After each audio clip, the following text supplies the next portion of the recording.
هلو كبدات تينا اليوم جيتكم بهاد لاغوسيت كيما عودتكم بوصفاتي السهلة والسريعة. اليوم جيتكم بهاد الوصفة ساهلة وما تشدش الوقت وبزاف بنينة وبريزونطابل على الاخر كيما راكم تشوفوا فيها.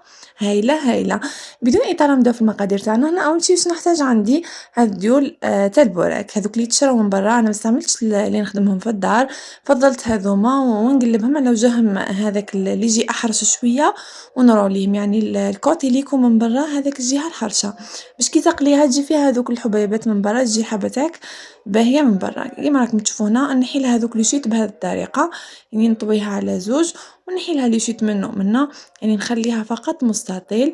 نعاود هذاك المستطيل اللي راكم تشوفوا فيه نفتحو ونقسمو على زوج، يعني كيما راكم تشوفوا واحدة عندي مقطعة، مي معليش باسكو راح نديرهم زوج فوق بعضهم، يعني ما راحش تبان من بعد لي ديفو اللي فيها.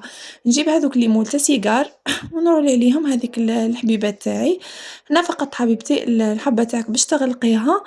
أنا هنا استعملت شوية فرينة وضفت لها شوية ما، يعني لازم الخليط تاعك يكون كيما لاكول، يكون شوية ثقيل كيما راكم تشوفوا. هنا نغلق عليها بهذه الطريقة.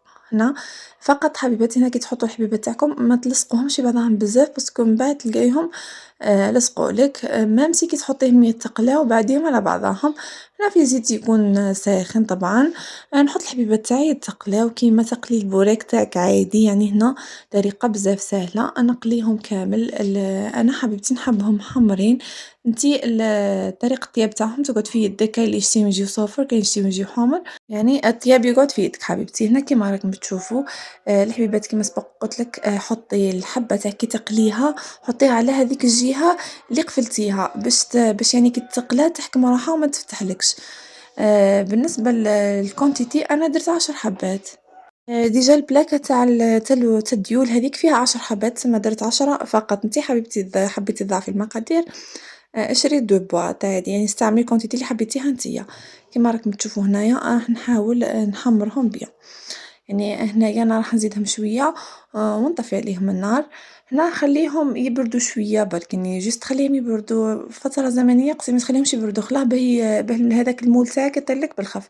يعني ديري بنفس الطريقة اللي قاعدة ندير فيها أنايا، يطيرولك تو سامبلومون ما يقلقوكش خلاص. يعني هنايا لي مول تاعك ما راحش يقلقوك نهائيا بهذه الطريقة، وانتيا تهنيتي منهم كامل، يعني ما راحش يديرونجيوك في الخدمة. يعني فقط ديري هذه الطريقة، ما تخرجيهمش يعني ديريكتومون، جبديهم شوية هيك وشوية هيك ومن بعد خرجيهم يطيرولك بالخف كيما راكم تشوفوا. إذا اللي كانت يعني توفر عندها مول خشين أخشن من هكا تقدر تستعملو. أنا كانوا يتوفروا عندي هاذو درت هاذو رقاق. بالنسبة للحشو يقعد ديما اختياري. بالنسبة للحشو أنا واش استعملت، عندي شوية كاوكاو محمص، رحيته متوسط وضفت له كابريس ليكيد ودرتو كحشو في هذا السيجار، يعني النص حشيته بهذا الخليط. انتي حبيبتي اذا كان يتوفر عندك مكسرات، طفيه كراميل تقدري تلميهم بها، يعني هنا الحشو حبيبتي يقعد ديما اختياري. الكوتي الدوزيام درت له هاد الاوبتيلا ولا نوتيلا، يعني استعملي نتيا اللي توفر عندك، يعني ديما كيما قلت لكم ما تقيدوش بالمكونات اللي نحطهم لكم. انا فقط نعطيكم الفكره وانتوما ابدعوا. هنا كيما راكم تشوفوا حبوبات، يعني نكمل كامل حبيبات بنفس الطريقه ونرجع لكم. كيما راكم تشوفوا هنا هادو لي سيجار تاعنا بعد ما حشيتهم يعني جاو بزاف هايلين ومقرمشين على الاخر. الناس اللي سقسيوني على القرمشه ما راحش تروح حتى يقعدوا دو جور، يعني ما راحش تروح القرمشه تاعهم هذيك، يقعدوا مقرمشين وما راح يصرالهم والو. هذه هي وصفتنا لنهار اليوم، نتمنى ان شاء الله تكون نالت اعجابكم. اذا عجبتكم ما تنساوش تخليو لي جيم او كومونتير شباب. كيما نتوما وصلنا لنهايه لا فيديو، انا ما عليا غير نقول لكم اتهلاو في رواحتكم. نلتقي في فيديو مقبل مع وصفه جديده وافكار جديده.